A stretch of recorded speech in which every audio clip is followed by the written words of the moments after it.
Hello everyone, welcome back to my channel. It's Blake Diamond here with another Sims 4 stop motion speed build. Today we'll be building in the world of Willow Creek, in the neighborhood of Pendula View, on the lot called Hello Slough. It's a 30 by 20 lot, which I thought would be perfect for a tiny home. This lot was requested by Mattie, who asked for a haunted house. I was at the time thinking that maybe a haunted house build would be more appropriate during Halloween. But then I thought haunted houses in real life aren't just haunted during Halloween. So why not just make one now? And then I was like, okay, fine, I'll make a haunted house. But why is it haunted? Then I was like, okay, it's haunted because lots of people died in that house. But then you have to ask, like, how did all these people die in this one place? And that's when I came up with a story of a very lonely vampire. So the story goes that there's a very lonely vampire that lives in this lot, and he always makes friends with people because he's a nice guy. Since he's a vampire though, he does need to feed. Since he's a nice guy, he does ask his friends whether or not he can feed off their wrists. And because they're his friends, they usually say yes. And he usually stops himself from draining them to death most of the time. But there are some times where he doesn't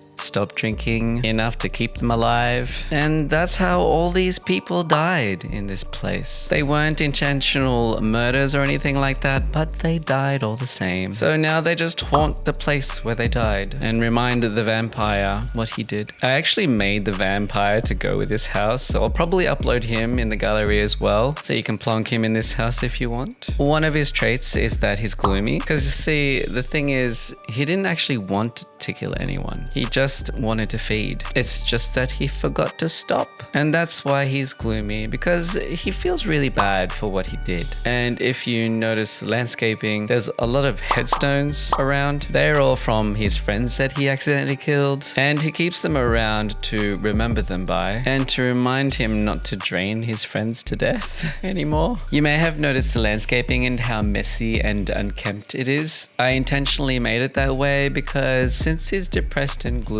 he probably doesn't really want to maintain a nice garden or keep his house neat and tidy. And if you look at the plants that I used for landscaping, you'll notice that none of the plants flower. I did that to bring home the fact that this place is a dead place. And now we've moved on to the bathroom. Interestingly enough, this bathroom is only 4 squares, but with some maneuvering around, I managed to fit the sink, toilet, and shower in that tiny little room. I stole that idea from one of my subscribers who submitted a shell challenge house with a 4-tile bathroom with everything in it. So I stole that idea for this build, and I might actually continue building my bathrooms this way. And now we're just finishing off the front and back door entrances. I put paintings opposite the doors so that when you open them, you're met with a nice collage of pictures. I went with some really old looking pictures because I really wanted to show that this vampire is pretty old, and you'll see that I decorate the rest of the house with old pictures and paintings. Right now, I moved on to the main living space and I'm just messing up the walls. Like I said before, I really wanted to make this house feel abandoned both inside and out. And that's why I've put a heap of stains, cracks, and scratches on the walls. As you may have seen, I just did some decorating by the door that leads to the bathroom. It was all fisherman themed. There was like a net and some mounted fish, because in my head this vampire was a sailor before he got turned. So there's some fishing stuff there and pictures of old cities he might have visited as a sailor. I think I even put up a massive picture of a ship by the back door. All these things he likes to have around him because I think he misses being a human. And now just putting up the dining area, and that's the end of the build before we move on to flybys. I really enjoyed this build. Actually, I enjoyed making the story up for the vampire more. My gloomy and reluctant murderer. I really enjoyed fleshing him out and making a house that he would live in,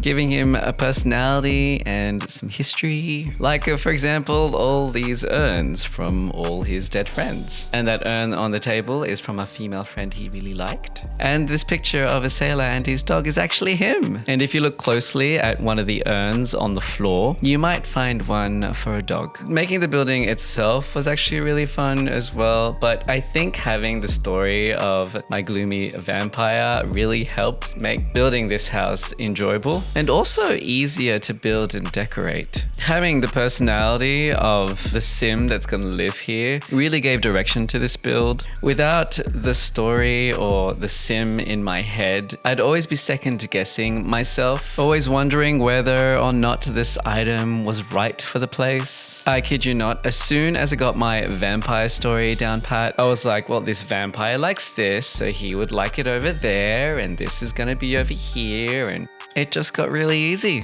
Anyway guys, that's it for me. Thank you so much for hanging out. Don't forget to do yourself a favor and like this video and subscribe to this channel. Check out the description down below for the link to download this build and the sim that goes with it. If you liked this build, you might like my vampire home that I made for Halloween last year. Go ahead and click on this card.